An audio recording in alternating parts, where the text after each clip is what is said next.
লোভ, লালসা, আকাঙ্ক্ষার আদিম প্রবৃত্তির চরিতার্থতায় মানুষের ছুটে চলার শেষ নেই। জীবনের চাহিদা পূরণের সর্বগ্রাসী বাসনাই একদিন তাকে ঠেলে নিয়ে যায় মৃত্যু গহ্বরের দিকে। জাগতিক লাভ লোকসানের হিসাব কষতে কষতে একদিন সে ভুলে যায় চিরদিনের আবাসভূমির ঠিকানা। ভুলে যায় বেঁচে থাকার জন্য একটি মানুষের প্রয়োজনের সীমা কতটুকু। How much land does a man require. টলস্টয়ের এই বিখ্যাত গল্পটির প্রেরণা থেকেই রচিত হয়েছে আজকের নাটক আপন ঠিকানা। রচনা মামুনুর রশিদ, প্রযোজনা মোহাম্মদ জাকারিয়া, নাট্যানুষ্ঠান আপন ঠিকানা।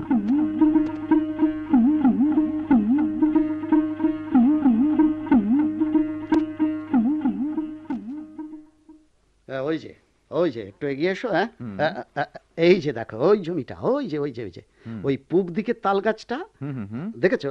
আর ওই যে দেখো সুপরি বাগান পশ্চিম দিকে। হ্যাঁ, ঠিক এর মাঝখানের জায়গাটা আমি চাই। বড় ভালো জায়গা। এই জায়গাটা কতটুকু হবে হে? এ তো বিরাট চৌহদ্দি। হ্যাঁ, বিরাট আর কত হে? এই ধরো 5 বিঘা তো হবেই। 5 বিঘে? তা তো মনে হচ্ছে না। 5 বিঘে নাকি? হ্যাঁ, আরে আন্দাজে বললো না তো, একটু একটু ভেবে চিনতে বলো। এই ধরো 5, 5.25, এই 5.5 বিঘা, বাস, এর বেশি হবে না। 5.5 তাহলেই হবে। এখানে 3-4 তলা ফ্ল্যাট বাড়ি বানাবো। তারপর একটু খালি জায়গা, হ্যাঁ, সে খালি জায়গা রাখবো। আর ওই ওই ফ্ল্যাট বাড়িগুলো ঠিক উল্টো দিকেই পাশাপাশি 2খানা 3 তলা বাড়ি বানাবো। একটাই থাকবে আমার ওই গিয়াসুদ্দিন, আর একটাই আমার কামরুন। আর ওই যে সামনে খালি জায়গাটুকু দেখছো, হ্যাঁ, ওই জায়গায় আমার গিয়াসুদ্দিনের ছেলেরা খেলে বেড়াবে। আহা, কত ঘর বাড়ি জায়গায় তো তুমি কিনলে, আরো জায়গা লাগে নাকি? হ্যাঁ, আর দূর মিয়া, আমিন, তুমি কিছুই বোঝো না। আরে বংশ দিন দিন বড় হবে না, তখন কোথায় জায়গা পাবে ওরা? হ্যাঁ, 10 বছর পর এক কাঠা জায়গার দাম কত হবে জানো তুমি? আরে আমার বাবা আমার জন্য কিছু করে যায়নি, আমিও যদি ওদের জন্য কিছু না করে যাই তাহলে কেমন হয়? ওরা আমাকে দুষবে না, অভিশাপ দেবে না? আর শোনো, তোমাকে যে বলেছিলাম ওই যে জয়দেবপুরের কাছের সেই জমিগুলোর কথা, তার কি হলো? হ্যাঁ বলেছিলে, কিন্তু সে তো এখান থেকে অনেক দূরে। অনেক দূরে? কি যে বলো তুমি, অনেক দূরে? আরে দুনিয়ার বড় বড় শহরে 100-200 মাইল দূর থেকে মানুষ এসে অফিস করছে না? হ্যাঁ, শোনো, ওই সেখানে হবে আমার নিজস্ব বাড়িটা। হ্যাঁ, তুমি নিজে দাঁড়িয়ে থেকে এই ভালো মাল মশলা দিয়ে বাড়িটা তৈরি করবে। বেশি বড় না, ছোট ছোট দোতলা একটা দালান। ভালো করে নকশা হবে তার। সামনে একটা পুকুর থাকবে, আর বাড়ির পেছনে গরু, ছাগল, হাঁস, মুরগি থাকার জায়গা, বুঝলে? পুকুরে থাকবে রাজহাঁস, চমৎকার সাদা সাদা রাজহাঁস। আমার বড় শখ রাজহাঁসের। পুকুরে ডুব মেরে আবার যখন ভেসে ওঠে আমার দেখতে বড় ভালো লাগে, বুঝলে কিনা? এই ছোটবেলায় আমাদের গ্রামের মিয়া বাড়িতে ছিল 10 জোড়া রাজহাঁস। আমার বড় শখ ছিল। আরে এই যে দেখছি আব্বাস, কি খবর আব্বাস মিয়া? ডাকে? কে ডাকে? ভেতরে যা, এখন আমি আসতে পারবো না। ডাকে তো। বিরক্ত করিস না, তুই যা। কাজ কামের সময় সবাই আমাকে বিরক্ত করতে আসে। কি বলছিলাম আমি মিয়া? কি ও মনে পড়েছে। আরে দূর, জানো আজকাল আমি শুধু ভুলে যাই। কোনো কিছু সময় মতো মনে করে দেওয়ার মানুষ তো আমার নাই। চলো চলো ঘরে চলো, ওই জমির কাগজপত্রগুলো সমস্ত বের করে তোমাকে দেখাই আমি। চলো চলো।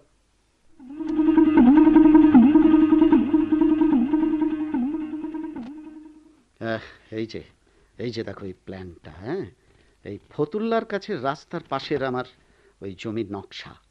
আচ্ছা, মনে আছে তোমার সেই যে মানুষটা বলেছিল পুরো জমিটাই আমাদের দেবে, অথচ দিল না? হ্যাঁ, এই বেঢপ জমিটা নিয়ে বড় মুশকিলে পড়েছি হে। জমিটার সাইজটাও খারাপ। শুধু দৈর্ঘ্য যদি একটু বেশি হতো, ধরো এই কাঠা 10, তাহলে এখানে কিন্তু আমার 7টা বাড়ি হয়ে যেত। এবার বলো দেখি, এখানকার বাড়িগুলোতে থাকবে কারা? কারা কারা আবার থাকবে? আরে ওই শৌখিন মানুষগুলো, হ্যাঁ, যারা বাড়ির সামনে একটা প্রকাণ্ড লন চায়, ও কেয়ারি করা ফলের বাগান, টেনিস খেলার ব্যবস্থা, বাড়ির পেছনে একটু সবজির বাগান, মোরগ মুরগির খামার, আর বিকেলে নদীর পাড়ে বউ ছেলে নিয়ে ঘুরতে চাই যারা, তারা। কিন্তু ওই পাশের প্লটটা তো শিকদার কিনে নিয়েছে। নিয়েছে? হ্যাঁ, নিলেই হলো আর কি। হ্যাঁ, শিকদার নেবে তো আমি নেব কি? আমাকে জমিটা নিতে হবেই। তুমি তুমি আইন দেখো, প্রেম শান করো, এই তারা জমিটা আমার সোজা করতেই হবে। হ্যাঁ, আরে মিয়া, জানো কত টাকা খরচ করেছি আমি এইটা নকশা তৈরি করতে? তুমি জানো আমার কত সময় নষ্ট হয়েছে এই নকশার পেছনে? বাবা এসো না, আমরা তো তোমার জন্য বসে আছি। ও, তুই আহ, শুধু বাধা। যা, আমি একটু পরে আসছি। যা যা দেখি। অনেক বেলা হয়েছে, এখনো কেউ খায়নি। আহা, তুই যা না, আমার দেরি হবে। কত দেরি হবে? ও বলতে পারছি না, তুই এখন যা যা। আহা, এতদিন পরে মেয়েটা এসছে, একসঙ্গে খাবে বলে তোমাকে ডাকছে, যাও না। আরে রাখো মিয়া, হ্যাঁ, অত আহ্লাদের সময় আমার আছে নাকি? শোনো, ও জায়গাটা আমার চাই, বুঝলে? টাকা যত লাগে আমি দিতে রাজি, কিন্তু জমি আমার চাই। আরে এরকম বিরক্ত, উফ, এরকম বিরক্ত করলে আমি কিন্তু খাওয়া দাওয়াই ছেড়ে দেবো। হ্যাঁ, কে কে আপনি? আসসালামু আলাইকুম। আলাইকুম, কিন্তু চিনলাম না তো। আমার নাম হানিফ শিকদার। ও, আপনি? চেনো নাকি? হ্যাঁ, ইনিই তো এই ফতুল্লার, মানে আমাদের জমির পাশের জমিটা কিনেছেন। ও ও, নাম শুনেছি। তা হঠাৎ কি মনে করে? একটা কথা ছিল আপনার সাথে। হ্যাঁ, বলুন বলুন। ফতুল্লায় আপনার একটা জায়গা আছে না? জি জি জি জি, জায়গা তো আমার অনেক জায়গাতেই আছে। না মানে ওখানে আমার একটা জায়গা ছিল আর কি। খুব ভালো কথা। মনে হয় ওটা আমি চিনি, ওই রাস্তার পাশের জায়গাটা তো। হুম। তা দেখুন, ওই 2-3 বছরের মধ্যে জায়গাটা হয়তো আমি এসেছিলাম একটা ওই টেক্সটাইল মিল করতে চাই ওখানে আর কি। ও, তাই নাকি? তা ভালো কথা। তা কতটুকু জায়গা আপনার? না, ওই 10 একরের মতো আছে আমার আর কি। আমার জমির পরে ওই মাঝখানে আপনারটা, তারপরেই ওদিকটা আমি কিনে ফেলেছি আবার। তা আমার বাড়িটা ওই এলাকাতে, বুঝতে পেরেছেন? ওখানকার জমিতে ওই বালির ভাগটা এত বেশি যে ফসল হতেই চায় না। অধিকাংশ মানুষ ভীষণ দরিদ্র, বুঝতে পেরেছেন? গ্রামটায় বর্তমানে স্থানীয় লোক নেই বললেই চলে। তাই ভাবছিলাম ওখানে একটা টেক্সটাইল মিল করলে ওই সমস্ত ভূমিহীন মানুষগুলো একটা প্রভিশন পেয়ে যায় আর কি। আর তাছাড়া আমারও একটা ড্রিম ছিল, মানে একটা ইন্ডাস্ট্রি। তো আপনার কাছেই আমি যেতাম। ভালোই হলো আপনি এসেছেন। বুঝলেন, আমার জমিটার সাইজ একটু খারাপ। আমার ওই বাড়ি তৈরির যে নকশাটা আছে সেই অনুযায়ী কাজ করা যাচ্ছে না। যদি আমি এই ধরুন এই কাঠা 10 মতো জায়গা ওখানে পেতাম, তাহলে আমার কাজটা হয়ে যেত। দেখুন, আমি বলছিলাম কি, মানে আপনার প্লটের ওধারেই অন্য একটা প্লট, মানে যেটা আমি কিনেছি আর কি, তা আপনার প্লটটা পেলে আমার খুব সুবিধা হয়। মানে ওই আমার অফিসারদের কোয়ার্টার আর ওই শ্রমিকদের বাড়িগুলো করতে চেয়েছিলাম। জি, এই বছরে আমি দালানের কাজটা শুরু করতে চেয়েছিলাম। হ্যাঁ, এই যে দেখুন নকশাটা। আপনি কষ্ট করে যখন এসেছেন, আপনি একটু দয়া করলেই আমি বেঁচে যাই। ওখানে যারা থাকবে তাদের আবার ওই সামনে বেশ কিছু খোলামেলা জায়গা চাই। তা দাম আপনার জমির, হ্যাঁ, তার চাইতে আমি আপনাকে বেশি দেবো। আপনি আমার মুরব্বির মতন। ভেবে দেখুন, একটা ইন্ডাস্ট্রি মানে অনেকগুলো মানুষের আশা আকাঙ্ক্ষা। এটা দেশের একটা, মানে এটা হবে একটা ন্যাশনাল অ্যাসেট। আমার ফুটবলটা এখানে রেখেছিলাম, কোথায় গেল আমার ফুটবল? কি ফুটবল ফুটবল করছিস? কোথায় তোর ফুটবল? এই তো এখানেই ছিল।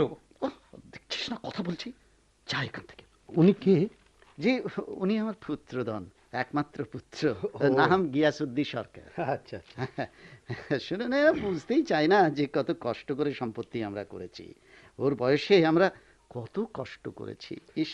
না মানে আমাদের দেশে বর্তমানে ইন্ডাস্ট্রিয়ালাইজেশনের প্রয়োজন আছে, হ্যাঁ, বুঝলেন? তা ঠিক বলেছেন, কিন্তু আমি তো নগণ্য ব্যক্তি, কোনো সাহায্য করতে পারবো না। বরং আপনি দয়া করে একটু চিন্তা করুন আমাকে জায়গাটা দেয়া চাই কিনা। দেখুন, আমার ভীষণ দরকার। আমার সমস্ত প্ল্যানটাই তাহলে রিভাইজ করতে হচ্ছে। কাইন্ডলি একটা সেকেন্ড থট দেবেন কি? জি না। আপনাকে আমি আরও একটা অফার দিতে চাই। মানে আমাদের এই লিমিটেড ফার্মে, বুঝলেন, আপনি ইচ্ছে করলে একজন ডিরেক্টর হতে পারেন। জি না, ওসব ব্যবসা ট্যাবসা আমি করতে রাজি না। তাছাড়া আপনি যার কাছ থেকে জমিটা কিনেছেন সে তো আমার সাথে গাদ্দারি করেছে। জমিটা তো আমাকেই দেবার কথা ছিল। জি, হতে পারে। আমি অবশ্য সেসব জানি না। ভালো কথা, জানলে হয়তো আপনি আর কিনতেন না। দেখুন, এই শেষবারের মতো আপনাকে রিকোয়েস্ট করছি, আপনি কাইন্ডলি একবার ভেবে দেখবেন। জি, আপনিও ভাববেন। আচ্ছা, তাহলে চলি। কি মিয়া আমিন, বোকার মতো চেয়ে চেয়ে কি দেখছো? আরে সিএস ম্যাপটা বের করো, চিন্তা করো কি করে জমির ব্যাকাতারাটা সোজা করা যায়।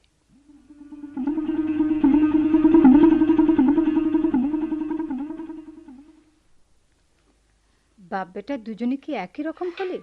খাওয়ার ঠিক নেই, নেওয়ার ঠিক নেই। যা, গোসল করে আয়, খেতে বসবি। ওরে কামরুন, আয়, তোর বাপের জন্য বসে থেকে আর কোনো লাভ নেই। সে যখন খুশি হয় আসবে। বুবু, কি? আমার খালি ঘুম আসে, একটু বেশি চিন্তা করলি না ঘুম এসে যায়। তা ঘুমিয়ে ঘুমিয়েই কাটিয়ে দাও না। তা বুবু, শোনো, ওই যে পরীক্ষা দিলাম গতবার, হলে গিয়ে খালি ঘুম আসতো, এত ঘুম, স্যাররা বলেছে নাকি আমি নাক ডাকিয়ে ঘুমিয়েছিলাম। আর না কতক্ষণ পর পর খালি খিদে পায়, তা তো পাবেই। আর খালি হাসি পায়। থাম, আবার হাসে। বাবা কি চিরদিন আমাদের এইভাবেই কষ্ট দেবে মা? সারাদিন তোমার খাওয়া হয় না, বাপের বাড়ি বেড়াতে আসি একটু সুখ শান্তির জন্যে, তাও আমাদের কপালে নেই। ঠিক সেরকম বাপেরই ছেলে হচ্ছে গিয়াসউদ্দিন, কোনো কিছু ঠিক নেই। আয় আয় মা, শুধু শুধু দিনটা নষ্ট করে কোনো লাভ নেই, খেয়ে নে, জামাই তো কিছুক্ষণ পরে এসে আবার তোকে নিয়ে যাবে। আর তার খোটা তো রাত দিনই শুনতে হয় আমাকে। কি করবি? আমি যাই বাবু, আমার জন্য না আমার দোস্তজি বসে আছে। দেখ, এই আমার ভাগ্য।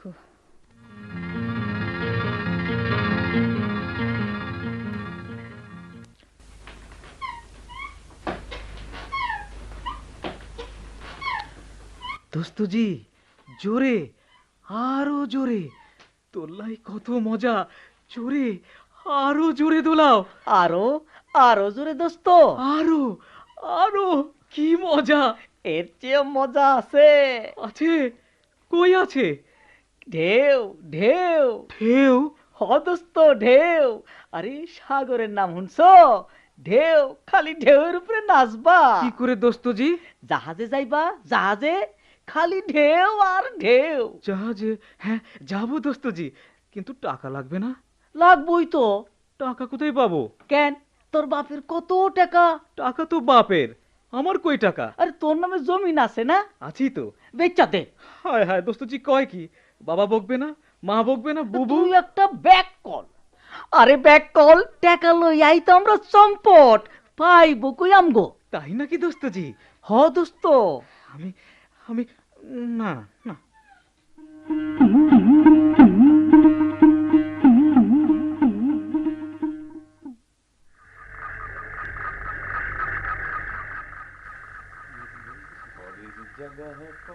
জমি ঘর বানায় আমি রই, আমি তো সেই ঘরের মালিক নই। রুনু, রুনু, এই রুনু, পরের জায়গা পরের জমি। থাক, গান গিয়ে আর কাজ নেই, মা ভীষণ রেগে আছেন। কেন কেন মা রেগে থাকবে কেন? হ্যাঁ, সারাদিন কত ব্যস্ত থাকি জানে না সে? হ্যাঁ, সে জানে না যে কিভাবে আমাকে উপার্জন করতে হয়? হ্যাঁ, জানে না যে কত কষ্ট করে আমি উপার্জন করি? উত্তরে মা বলবেন, এত কষ্টের এতই ফসল যে মাসের প্রথম সপ্তাহে সব টাকা যায় ফুরিয়ে, কাজেই ওসব যুক্তিতে কোনো কাজ হবে না। আর তাছাড়া বাবা, আজ তোমার বড় মামার বাসা যাবার কথা ছিল না? হ্যাঁ হ্যাঁ হ্যাঁ ছিল, কিন্তু আজ যত দাপটি দেখাবে তুমি, কোনো কাজই হচ্ছে না। তাহলে বোধহয় এই চেপে যাওয়াই ভালো, কি হ্যাঁ বলিস? হ্যাঁ, তাই, মা বোধহয় ঘুমিয়ে গেছেন, তুমি বরং এই ফাঁকে। কে ঘুমিয়েছে? মেয়ে আর বাপে কি সলা পরামর্শ হচ্ছে শুনি? না মা, বলছিলাম বাবা এত দেরি করে ফিরলো কেন? হ্যাঁ হ্যাঁ, যার হয় না 9 তার হয় না 90। তোর বাবার দশা তাই, সারা জীবন ভর আমার হাত জ্বালিয়েও তো শান্তি হয়নি। হ্যাঁ হ্যাঁ হ্যাঁ, সবার ধারণা তো তাই, যে সারা রাত দিন আমি টই টই করে শুধু ঘুরেই বেড়াই। হ্যাঁ, কত কাজ আমায় করতে হয় তার খোঁজ কেউ রাখে? জানা আছে জানা আছে, মা মেয়ে যদি কাজ না করতো তাহলে সংসার কোন লাঠি উঠতো তা সবাই জানে। হ্যাঁ হ্যাঁ জানে জানে, ওসব সবাই, ওসব আচ্ছা, ওসব কথা বাবা, সবাই বলতে পারে। বাবা হ্যাঁ এবার রনি ভঙ্গ দাও তো তোমরা, অনেক রাত হয়েছে কিন্তু। ঠিক আছে আমি দিলাম, কিন্তু আমার কথা কিন্তু এখনো শেষ হয়নি। ঠিক হ্যাঁ। আছে ঠিক আছে মা, এবার তুমি খেতে দাও তো। পরের জায়গা পরের জমি ঘর আবার গান গায়, দুদিন পরে মেয়ের বিয়ে হবে আর সে গান গায় যেন 16 বছরের ছেলে। হয়েছে হয়েছে বাবা, তুমি যাও তো হাত মুখ ধুয়ে এসো।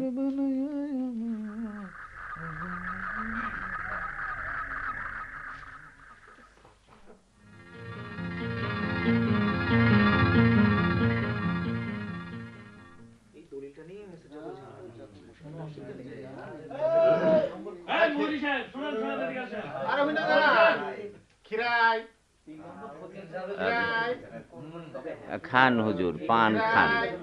কি আর খাবো হে, জর্দাই পাওয়া যায় না আজকাল। দিল্লি থেকে আমার ওই মেজো ছেলে শ্বশুরকে দিয়ে আনিয়েছিলাম, তারপর আর জর্দা পেলাম কই। হুজুরের দলিল কি আজই হবে? হতেই হবে, চাঁদের 25 তারিখে নাতনির বিয়ে, মান তো রাখতে হবে। তা হুজুর সবই কি গেল? গেল, তাছাড়া গ্রামে আজকাল থাকা যায় না, দামটা ভালো পাওয়া যাচ্ছে, রাস্তায় এত ভিড়, সাব রেজিস্টার কে এখন চিনিও না। আগে হলো তো হুজুর কমিশন করে নিতেন। হ্যাঁ, নিতে যে এখনো পারি না তা নয়, তবে শহরে আর একটু কাজও ছিল, তাই এলাম। হুজুর আর এক কাপ চা খান হুজুর। না হে না, খাওয়া দাওয়াই তো বড় কথা না। তোমার এখানে এলে বড় ভালো লাগে, অন্তত তুমি আমাদের মনে রেখেছো। ওই যে কথা বলে না, none salutes the setting sun। হ্যাঁ হুজুর, কি যে বলেন, কত খেয়েছি আপনাদের বাড়ি গিয়ে, কতবার দলিল কবলার সময় আমাকে ডেকেছেন, দলিল লিখে দিয়েছি, অথচ কি ভাগ্য সেই জমিগুলো আবার আমার হাতেই। না হে না, ওসব কথা তুলে আর কি লাভ। নদীর এপার ভাঙে ওপার গড়ে, এই তো নদীর খেলা। হ্যাঁ, তোমার কাছে বলতে লজ্জা নেই? বলুন বলুন। জমিটা বিক্রি করার আমার ইচ্ছে ছিল না, তবে কিন্তু শেষ বয়সে আবার একটা ঘটনা ঘটে গেল। কি হুজুর? বিয়ে করে ফেললাম। সেই বেগম সাহেব আবার গ্রামে থাকতে চায় না। স্ট্যাম্প হইব নাকি? স্ট্যাম্প স্ট্যাম্প যে হবে না কেন? তা কত দামের স্ট্যাম্প? দাম বুঝেছি, নতুন মানুষ। তা কত টাকার দলিল সেটা বলবে তো? তা তো আমার আবার শুনে আসতে হয়, আপনি জানেন না? না। আরে মিয়া, তোমাকে তো চেনা চেনা মনে হয়। আরে তুমি আলফা সরকারের ছেলে না? হ্যাঁ হ্যাঁ, তোমাকে নিয়ে তোমার বাবা এখানে এসেছিলেন তো একবার, মনে নেই? আর তোমার বাবা হলেন গিয়ে আমার বহুদিনের পুরনো বন্ধু। তোমাদের সকল দলিল তো এই আমার হাতেই লেখা। তোমার বাবার দেশের বাড়ি আমাদের দেশেই। হ্যাঁ, এই একটা মানুষ দেখলাম এক জীবনে কত কিছুই করলো, অথচ তোমার দাদা কিন্তু বড় লোক ছিলেন না। হ্যাঁ হ্যাঁ, এটা স্বীকার করতে হবে, মানুষটার ধৈর্য আছে, সহ্য আছে, গুণ আছে, খুবই গুণী লোক। আরে আরে আরে আরে, এরা গেল কোথায়, গেল কোথায়? হ্যাঁ, ও তাহলে এর মধ্যে কিছু গোলমাল টোলমাল আছে বোধহয়। দোস্তজি, আমাকে কোথায় নিয়ে এলে দোস্তজি? দূর বেকলা, এইটা হইলো সাব রেজিস্ট্রারি অফিস, জমি জমা সব বেচা কেনা হয় এইখানে। দোস্তজি, আমার কিন্তু ভয় লাগে। দূর বেকল, চুপ থাক। এত মানুষ। হনো দোস্তজি, এইখানে খালি দস্তখত করো। দস্তখত মানে? নাম লেহ। নাম? হ হ, নিজের নামটা লেহ। টাকা দেবে না দোস্তজি? আরে দিব না কেন, তুমি নামটা লেহ না। হ্যাঁ হ্যাঁ, টাকা এই যে নাও টাকা।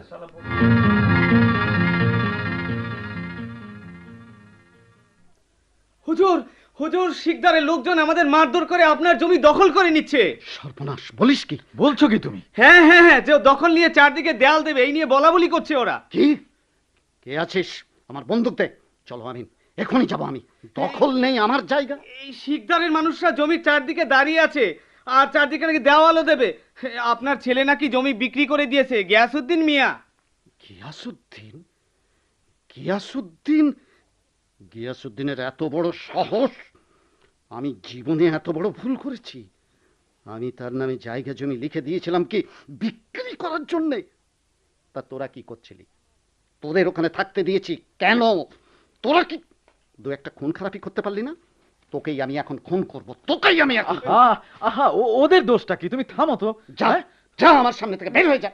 তার জন্য কি করলাম আমি? শিকদার আমার জমি নিয়ে যাই? শোনো, মনকে বোঝাতে হবে, যা হবার তা তো হয়েই গেছে। এখন কোথায় কোথায় গিয়াসউদ্দিন? ওকে আমি যেখানে পাবো সেখানে খুন করব। ডাকে, এখান থেকে যা। ডাকে তো। গেলি তুই? বেশ গোলমাল লেগে গেল দেখছি। দূর, আর কোর্টে ছুটোছুটি আর ভাল লাগে না। শোনো, এই জমিটাকে ফিরিয়ে আনার জন্য এখন মামলা করা ছাড়া তো আর কোনো উপায় নেই। ওই প্রিএমশন করা ছাড়া কোনো উপায় নেই। প্রিএমশন রাখো তোমার প্রিএমশন। হ্যাঁ, প্রিএমশন, এছাড়া আমাদের আর কোনো উপায় নেই। বুকের ব্যথাটা আবার বাড়লো। আর আর পারি না আমিন মিয়া, আর আমি পারি না। প্রিএমশন ছাড়া এখন কোনো উপায় নেই। এখন আমি টাকা পয়সা কোথায় পাই? উফ রে, ওই কুত্তাটা শেষ পর্যন্ত আমাকে।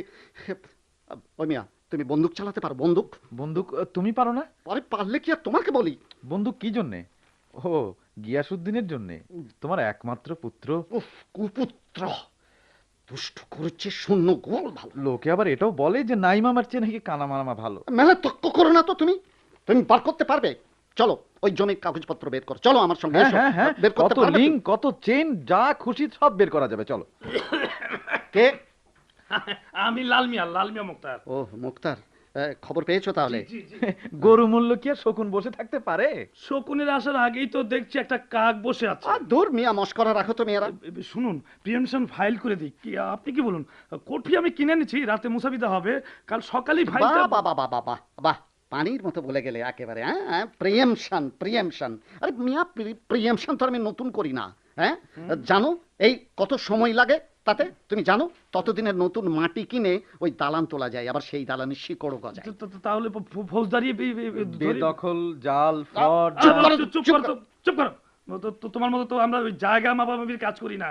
এটা আইন, আইন বহুত কঠিন জিনিস। আচ্ছা, গিয়াসউদ্দিনকে তো দেখছি না, ও কোথায়? কি করে বলবো? ওহো, কিন্তু জমি তো হাত ছাড়া করা যায় না। সরকার সাহেব, মনে করুন তো, ওই নদীর পাড়ের জমি কত দিয়ে আপনি কিনেছিলেন? 100 টাকা বিঘা। এখন দাম কত জানেন? 6 লাখ, 8 লাখ, 10 লাখ। আরবের টাকা আসছে, হু করে দাম গিয়ে দাঁড়াবে 15 লাখ, 20 লাখ। ওরে বাবা। আচ্ছা আমিন, আচ্ছা বলতে পারো ও কত দামে বেচেছে ওই জমিটা? কত আর হবে, ওই 20-25 হাজার তো হবেই। হ্যাঁ, 8 বিঘা জমি মাত্র 25,000? এই না হয় 50। 50? হ্যাঁ, না হয় 1 লাখ। মাত্র 1 লাখ? উফ, ওরে। তোমরা ধরো ওকে, তোমরা ধরো ওকে, ওই গিয়াসউদ্দিন নামে ওয়ারেন্ট বের করো, মামলা দাও। ইস রে, মৌলভীবাজারের এই ঘর পেলাম আমি এতদিনে, এই 15 বছর পরে শান্তিতে সব গুছিয়ে আনছিলাম, আবার বিপদ করে দিল। কাগজপত্রগুলো দেবেন না? কাগজপত্র? হ্যাঁ, দেবো, বস দেবো। কে? ও ইদ্রিস উকিল, তোমার আক্কেল পছন্দ একেবারেই কম মিয়া। কথা নেই বার্তা নাই, ঢুকে পড়লে। হুশ নাই। আহা, থাকে কি করে? বিকেলে কোর্ট থেকে ফিরে সবে জামা কাপড় খুলছি, এমন সময় শুনলাম ঘটনা। তারপর পাশের বাড়ির ভেন্ডারের কাছ থেকে কোনো মতে কোর্ট ফিটা জোগাড় করেই আর দেরি করিনি। তাও তো মনে হয় লেট হয়ে গেলাম। তা ঠিক আছে, ভাগ করে নেব। ক্রিমিনাল সাইডে লাল মিয়া দেখবেন, আর দিওয়ানিটা আমি, ব্যাস। তা ভাই লাল মিয়া, কাগজপত্র সব নিয়েছো? তুমি তো আবার জানো না বোধ হয় এসব মামলা কি কি কাগজপত্র লাগে। আমি এবার যাই। আরে লাল মিয়া, বসো। যাবে কোথায়? বসো, বড় খারাপ লাগছে। হ্যাঁ ভাই, যাবো কোথায় এত সাত সকালে? কেসটা নিয়ে আলোচনা করতে হবে না? আমার স্যার বহুত কামে ব্যস্ত আছে, আমারে পাঠিয়ে দিছে। তুমি আবার কে? আমি আসেম, সাদি উকিলের মুহুরি। আমার সাবেক কাল সকালে আসবো, উকালতনামা দিয়ে দিছে, দস্তখত করে দেন। ইঞ্জিশনের কাগজপত্র ঠিক করতে হইব। দেরি করতেছেন কেন? দেন তাড়াতাড়ি দস্তখত করে দেন। রাখো, বসো। ঠিক আছে, আমি যাই। হ্যাঁ, তা তো তুমি যাবেই। সারাদিনই তো রাখলে 2 কাপ চা খাইয়ে। এদিকে আমার বাড়িতে চাল কিনতে হবে, বাজার করতে হবে, আমার পয়সা নেই একটাও। শুধু অভাব আর অভাব, আর ভালো লাগে না। তোমার মুখে তো চিরদিনই শুনলাম ওই অভাবের কথা। দাও টাকা দাও, কথা শোনার সময় নেই আমার। মায়া মমতা বলতে কিছু নেই তোমার।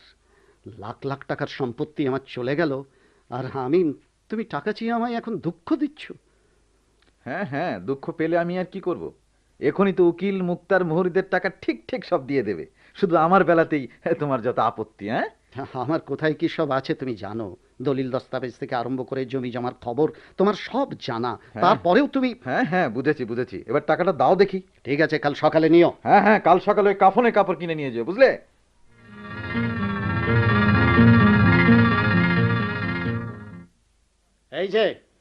এই যে বসে তো আছো দেখছি, শুনেছো নাকি কিছু? কোনো কথা কানে যায়? শুনছো কি বলছি আমি? তোমার ছেলে সর্বনাশ করেছে, জমি জমা বিষয় সম্পত্তি সব বিক্রি করে আমাকে পথের ভিখারি বানিয়েছে। ছেলে কোথায় আমি জানতে চাই। আমি জানি না। ঠিক আছে, জানো না? আমি এত সহজে ছেড়ে দেবো ভেবেছো? কোথায় ছেলে? ওই যে এসেছে আরেকজন। ভাইয়ের কোনো খবর নিয়ে এসেছো? শোনোনি তার কীর্তি, সে কি করেছে শোনোনি? না, সব মিছে কথা, সব জানিস তোরা। আমি এখন বুঝতে পারছি ওই চারদিক থেকে আমায় পাগল বানানোর ষড়যন্ত্র চলছে। আমার মাথাটা খারাপ করে দিন। আমার এত কষ্টের বিষয় সম্পত্তি খেয়ে চড়িয়ে উচ্ছন্নে দেওয়ার মতলব না, তা আমি বেঁচে থাকতে হতে দেবো না। শুনে রাখো, আমার সম্পত্তি একটুও কমতে দেব না। আরো বাড়াবো, আরো আরো আরো। তোমার সম্পত্তির জন্য আমরা আসি না বাবা, মা যতদিন বেঁচে আছে ততদিন। হয়েছে হয়েছে, আমার আর নতুন কথা শোনাতে হবে না। চোখের পানি, শুধু চোখের পানি। মা মেয়ে নাতি মেলে এখন শুরু করে দাও যত সব।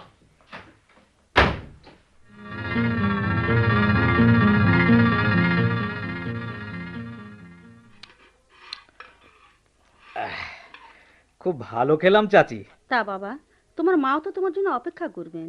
করুক। দেখো কি আক্কেল তোমার চাচার, এত রাত হয়ে গেল এখনো ফেরার নামটি নেই। প্রত্যেক দিন এমনি দেরি করে আসে। তবু তো আসেন, আপনাদের সাথে বসে ভাত খায়, আপনারাও তার জন্য অপেক্ষা করেন। কি সর্বনাশ গিয়াসুদ্দি, তুই এখানে? হ্যাঁ, আর তোকে নিয়ে কি কাণ্ড চলছে সারাদিন ওখানে? হ্যাঁ, তুই তুই তুই তুই এত বড় ডাকাত! শোন, এ কাজ তুই করলি কেন গিয়াসুদ্দি? জানি না। জানিস না? আবার বলছিস জানিস না? চল চল, এক্ষুনি চল আমার সাথে, চল। না না না না না, যেতে তোকে হবেই, চল চল বলছি। ঠিক আছে যাব, আপনি বসুন, খেয়ে নিন, তারপর যাব। ঠিক ঠিক যাবি তো? ঠিক যাবি তো? বললাম তো যাব, কিন্তু একটা কথা চাচা, এই জিনিসটা আপনার কাছে রেখে দিন। কি কি কি কি কি এটা? যাই হোক, আপনার কাছে রাখেন। সাপ ব্যাংক কি আছে বলবি তো? টাকা। টাকা? ওরে বাবা, হ্যাঁ, টাকা আমি নেব কেন? আহা, রাখেন তো চাচা, ব্যাপার আছে। না না না, তোর বাবাকেই দিবি, চল। না, আপনি টাকাটা রাখুন চাচা। এ তো ভীষণ বিপদে ফেললি তুই, হ্যাঁ দেখছি। হ্যাঁ, এই টাকা আমার বাবার জন্য নয়, মাকে দেবেন, মায়ের কষ্ট হলে। তারপর? তারপর কি হবে আমি জানি না। ঠিক আছে ঠিক আছে, টাকা তোর কাছে রাখ, আমি চারটে খেয়ে নেই, হাত মুখ ধুয়ে আসি। বস তুই এখানে, বস। এই সুযোগই আমাকে পালাতে হবে, তা নইলে বাবার হাতে একবার পড়লে আর রক্ষা নেই। হ্যাঁ হ্যাঁ, আমাকে আমাকে পালাতে হবে। গিয়াসুদ্দি, গিয়াসুদ্দি, গিয়াসুদ্দি কোথায়?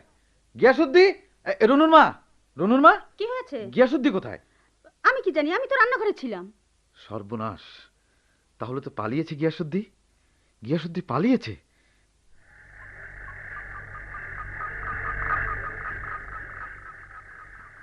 আব্বাস ভাই, আব্বাস ভাই, বাবা ঘুমিয়েছে?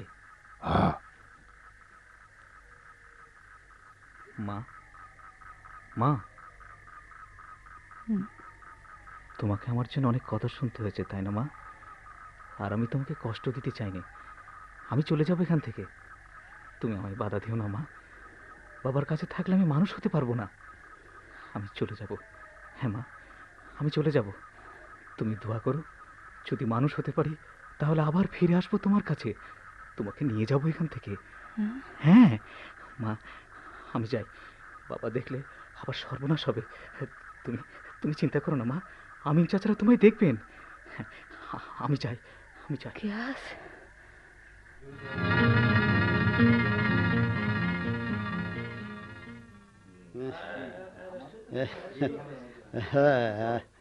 কি বড় ব্যস্ত দেখছি মিয়া? হ্যাঁ, মাস ছয়েক হলো দম ফেলবার সময় পাই না। ভাদ্র মাসের ইলিশ মাছের ঝাঁকের মতো কোথা থেকে যে টাকা আসছে! আরে লাখ তো এখন কথার কথা। তাই নাকি? হ্যাঁ, শহরে জমির দাম আর সোনার দাম এক পাল্লায় মাপলে একেবারেই সমান সমান। হারামজাদাকে মেরেই ফেলবো। তারপর এই যে মানুষের জায়গা কিনছে সবাই, এটা যেন একটা নেশার মতো হয়ে গেছে বুঝলেন। আর এই গ্রহিতারা বুঝলেন সব মেয়ে মানুষ, নিজের নামে কেউ জমি কেনে না। ওই জমির আর কেউ ওয়ারিশ রাখতে চায় না। হ্যাঁ, আর টাকা পয়সার মধ্যেও গোলমাল আছে বোধহয়। হ্যাঁ, ঠিকই আছে।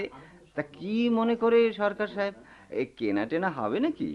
আমরা কি আর এখন পারবো? টাকা তো এখন সব নতুন মানুষদের হাতে। হ্যাঁ, গ্রামগুলো ভেঙে গেল সরকার, সবাই শুধু শহরে আসতে চায়। শহরে কি যে মধু! আচ্ছা, ওই কাল দেখলাম আপনার ছেলেটাকে। হ্যাঁ, দেখেছিলে? হ্যাঁ, ময়েজ শিকদারের সঙ্গে ঘুরঘুর করছিল। ও, ময়েজ শিকদার, বুঝেছি।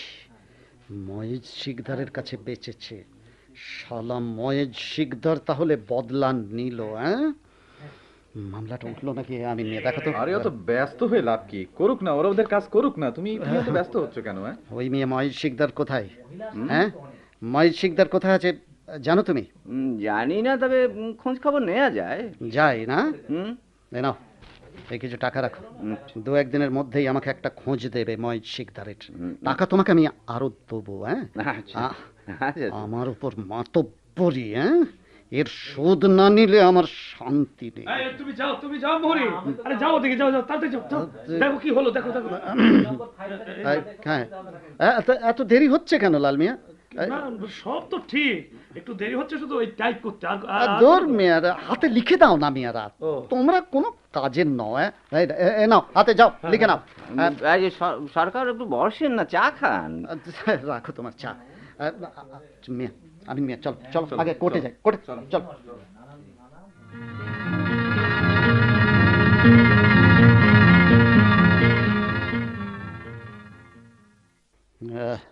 বুঝলে আমিন মিয়া, মরা গরুর মতো আমার অবস্থা হয়েছে। খালি খুবলে খুবলে খেতে চাই, গায়ের চামড়া খুলে ফেলতে চাই।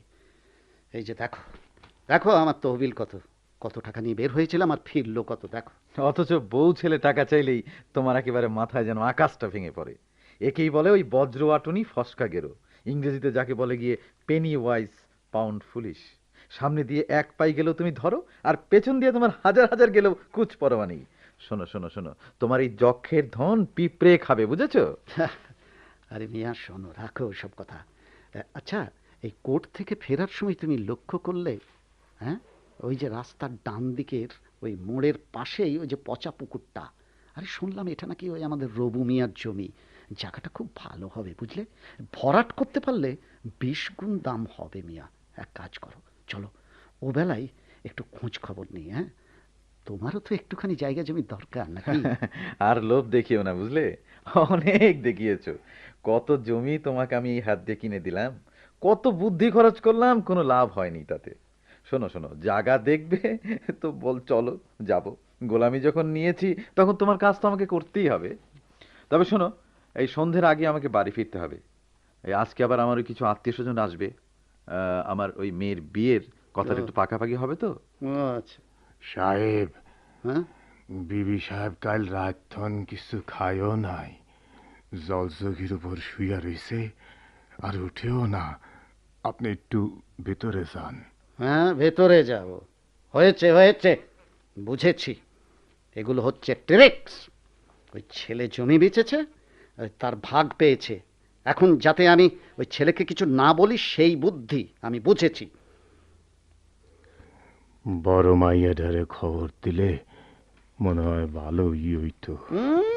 যত সব আহ্লাদের কথা। হ্যাঁ, আমি এখন আছি জমি জমার ধান্দায়, আর তা সব ফেলে রেখে ওই বড় মেয়ের বাড়িতে যাই। হ্যাঁ, রেখে দেবো সব। তুই আমি খেতে দে, যা খেতে দে। শোনো, আমি যাচ্ছি, তুমি খেয়ে নাও। কামরুনকে আমি খবরটা দিয়ে আসি। মায়ের চেয়ে দেখছি মাসির দরদ বেশি। রাখো মিয়া, আগে কথাবার্তা শেষ করি, তারপর যেখানে খুশি যেও। তোমার চাকরি করি, তোমার কাজের কোনো অসুবিধা না হলেই হয়। তুমি খেতে খেতে আমি ফিরে আসবো। বাবা, মায়ের এমন অসুখ আর আমাকে খবর দাওনি? বাবা, হ্যাঁ, পাখির মুখে খবর যায় নাকি? মায়ের অসুখ আর অমনি দৌড়ে চলে এসেছো। আর বাপের মাথায় যে কাল থেকে বাজ পড়েছে তাতে তোমাদের কোনো দুঃখ লাগে না? একেই বলে নিমক হারাম। বাবা, মায়ের অবস্থা ভালো না, কাল থেকে এক ফোঁটা পানিও খাইনি। একটা ডাক্তারকে খবর দাও। আমার আর খেয়ে দে কাজ নেই। এর আগেও তো কতবার দাঁতে দাঁত লেগেছে, ঠিক হয়ে যাবে। আমি এখন খুব ক্লান্ত, আমার মাথায় বাজ পড়েছে, আমারও আর এখন তখন অবস্থা, বুঝলি? আব্বাস আলীকে ভাত দিতে বল, আমাকে এখনই বেরোতে হবে। বাবা তুমি কি? মায়ের এমন অবস্থা। হ্যাঁ, মায়ের এমন অবস্থা, আর আমি তোদের বাবা না? একদিনও কি আমার জন্য চোখের পানি ফেলেছিস? এই যে জমিগুলো আমার হাতছাড়া হয়ে গেল, তোরা জেনে শুনেও কিছু করেছিস? আমার জন্য তোদের যেমন মায়া লাগে না, আমারও লাগে না। যা। বাবা, সুপারি বাগান কেনার সময় আমার মা তার সব অলংকার তোমার হাতে তুলে দেয়নি? দিয়েছে, দেবেই তো। সেগুলো এখন ফেরত দিয়ে দেবো নাকি? আমিন এসে পড়েছ? শোনো, সব এখন রাখো আলফাজ মিয়া। কামরুনের মায়ের চিকিৎসার ব্যবস্থা করো, অবস্থা খুব ভালো না। কোনো দরকার নেই অযথা টাকা খরচ করার। টাকা তোমার লাগবে না। তাহলে আর দেবে কে? দেবে নাকি তুমি? হ্যাঁ। বাবা, নিজের দুবেলা পেট চলে না, আবার আমি দেবো কেন? তার ছেলেই দেবে, গিয়াসুদ্দি দেবে। সে কোথায়? সে তো পালিয়ে গেছে। পালিয়ে যায়নি, দেশান্তরী হয়েছে তোমারই জ্বালায়। জমি বিক্রির টাকা পয়সা নিয়ে দেশান্তরী হয়েছে, তার টাকা পয়সা দিয়ে গেলেই তো পারতো। আমার কাছে দিয়ে গেছে যাবার সময়। হ্যাঁ, তোমাকে দিয়ে গেছে? তোমাকে কেন? ও, তুমি তাহলে নিমক হারাম আর কাকে বলে? ও, তুমি সেই মানুষ যে চোরকে বলে চুরি করতে আর গৃহস্থকে বলে জেগে থাকতে, হ্যাঁ? তাই তো বলি, কাজীবাড়ির চকের জমি, লালবাগের বাড়ি, সুপরি বাগান, কারিয়াল বিলের বড় হিস্সা, এসব কেন কেন আমার হাতছাড়া হয়ে গেছে এতদিনে আমি বুঝতে পারছি। তাহলে তুমি তুমি আমার সব গোপন কথা ফাঁস করেছো, হ্যাঁ? তুই তুই এত বড় শত্রু আমিন, হ্যাঁ? দাঁড়া, তোকে আমি কিভাবে শায়েস্তা করতে হয় আমি জানি। তোর নামে আমি মামলা ঠুকবো। শালা নিমক হারাম, দে দে টাকা, দে। কত টাকা দিয়ে গেছে সব দে, দে।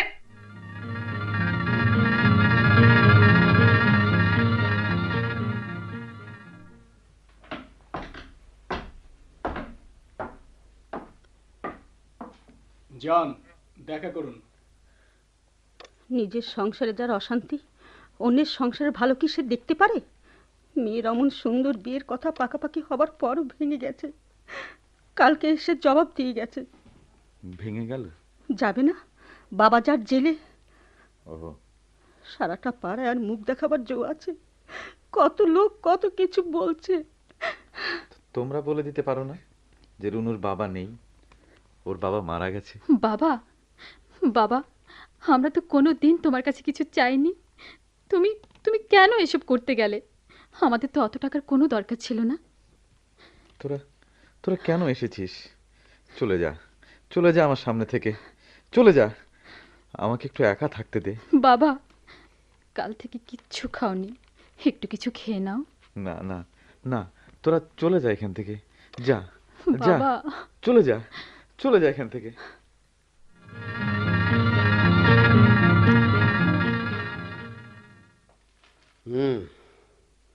ওকালতি করতে আসা হয়েছে আমিনের হয়ে, হ্যাঁ?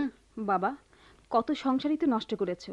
আমিন চাচার সংসারও তোমার কাছ থেকে রক্ষা পাবে না। না, নিমক হারামির শাস্তি তাকে পেতেই হবে। দোষ যদি কিছু থেকে থাকে সেটা আমিন চাচার না, গিয়াসুদ্দির। বেচারা এতদিন ধরে আমাদের সংসারের সাথে জড়িয়ে রয়েছে। তার কাছে গেছে গিয়াসুদ্দির, সেখানে তার তো কিছু করার ছিল না। তাই তো বলি, মেয়ের বিয়ে দিচ্ছে, টাকা পাচ্ছে কোথায়? আমার টাকার উপর দিয়ে বাহাদুরি, হ্যাঁ? গিয়াসুদ্দিন এত সাহস পাই কোত্থেকে? আমিন বেটার আশকারা না পেলে ওর কি সাহস আছে করবার? যাক, আমি বুঝতে পেরেছি যে ওই আমিন বেটার কারসাজি কি বিপদেই না ফেলেছে আমাকে। এখন আমি কোত্থেকে যে মানুষজন পাই, জমি জিরাতের হিসাব সমস্ত ওই বেটার কাছে।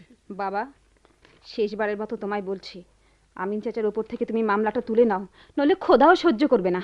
না, তোর বাবাকে তুই চিনিস না। একবার আমি যা বলি তার নড়চড় হয় না কখনো। ওই যে দেখছিস না আব্বাস মিয়াকে, ওই আব্বাস মিয়া ওই লড়তে এসেছিল আমার সাথে। এখন ভিটে জমি হারিয়ে আমার বাড়িতেই কাজ করছে। আমিনেরও সেই দশা হবে। সব সময় তা হয় না বাবা। এর ভেতর আমিন চাচা নিজের কোনো স্বার্থ ছিল না। তুমি যদি কিছু না করো তাহলে আমরাই আমিন চাচাকে বের করে নিয়ে আসবো, বলে গেলাম। সব সব আমার শত্রু দেখছি। স্ত্রী, পুত্র, কন্যা, আমিন, সবাই সবাই। আমার কথা কেউ ভাবে না। আমি সবার জন্য এত কিছু করি, অথচ আমার কথা কেউ বলে না। কার জন্য আমার এত কষ্ট? কার জন্যে আমার এত কষ্ট? ঠিক আছে, আমার জমি আমার সাথে কথা বলবে। আমার জমি তো নয়, যেন সোনা। এই সোনার খনি গিয়াসুদ্দির জন্য কিনেছিলাম, মালিক হতো সে। কিন্তু আমার স্বপ্নকে সে একেবারে চুরমার করে দিয়ে গেল। বাবা, বাবা, মা কেমন করছে দেখবে, এসো। হ্যাঁ,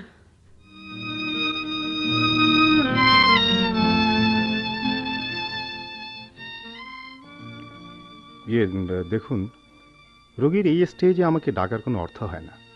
এখন আমার করবার কিচ্ছু নেই। ডাক্তার সাহেব, আপনি আমার মাকে ভালো করে দিন, যেমন করেই হোক, যেমন করেই হোক। না, মানে কোনো উপায় নেই। আপনার মা সব চিকিৎসার বাইরে চলে গেছে। নেই? মা নেই? আমার মা নেই? মা, মা গো, কথা বলো, কথা বলো মা। তুমি তুমি আমার মাকে মেরেছো।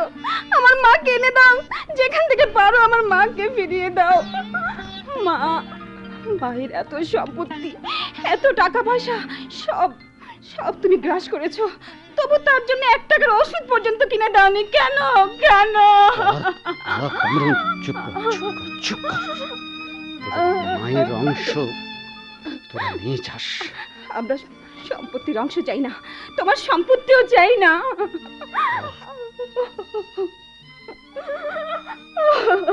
মা,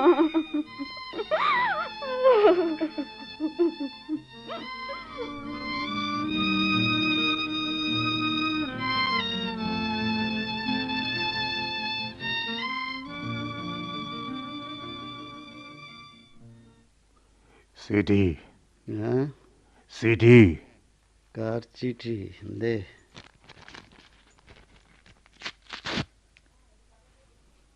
মা, সালাম যেন। তোমাকে চিঠি লিখে কোনো লাভ হবে কিনা জানি না, তবে এটা জানি তুমি আমার জন্য সবসময় খুব ভাবো। আমি বেঁচে আছি কিনা সেটা জানাবার জন্যই তোমার কাছে চিঠি লেখা। আমি বেঁচে আছি, কিন্তু মাটিতে আমার স্থান হয়নি। সমুদ্রের জাহাজে চাকরি নিয়েছি, ভেসে বেড়াই সাগরে সাগরে। যার বাবার এত জমি, তার ছেলেকে আজ পানিতে ভেসে বেড়াতে হয়। আমি যত তাড়াতাড়ি সম্ভব দেশে ফিরব, তারপর তোমাকে নিয়ে আলাদা বাড়ি করব। বাবার সম্পত্তির সীমাহীন লোভ লালসা নিয়ে সে থাকুক, তুমি আমার জন্য চিন্তা করো না। আমিন চাচার কাছে আমি টাকা রেখে এসেছি, তোমার যে কোনো প্রয়োজনে টাকা তিনি দেবেন। ইতি তোমার খোকা গিয়াসউদ্দিন। বেঈমান!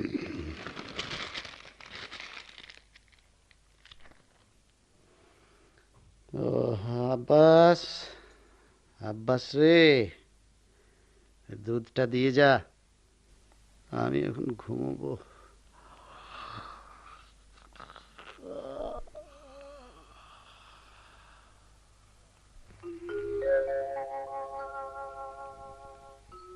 ঘুমাও, শান্তিতে ঘুমাও, কেউ তোমায় আর বিরক্ত করবে না। আমি নেই, ছেলেটাও চলে গেছে, মেয়েও আর আসবে না। তুমি আরো বাড়ি করো, ঘর করো, জমি কেনো, কত কিনবে, শয়ে শয়ে, হাজারে হাজারে, লাখে লাখে। যার বাবার এত জমি, তার ছেলে মাটিতে জায়গা হয় না। আপনি আমাকে ঘর ছাড়া করেছেন, দেশ ছাড়া করেছেন। আমার সোনার সংসারে আগুন জ্বালিয়েছো তুমি। তুমি এখন শান্তিতে ঘুমাও। আমাদের ঘরে ঘরে আগুন জ্বালিয়ে তোমার শান্তি হোক।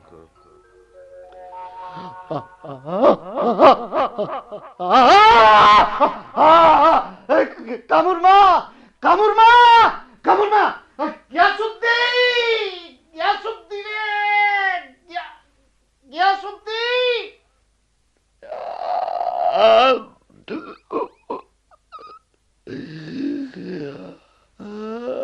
মুখটা মোচড় দিয়ে উঠলো কেন? আমি আমি এত ঘামছি কেন? খোকা, খোকা, খোকা, আমি চোখে দেখতে পাচ্ছি না কেন? ঝাপসা হয়ে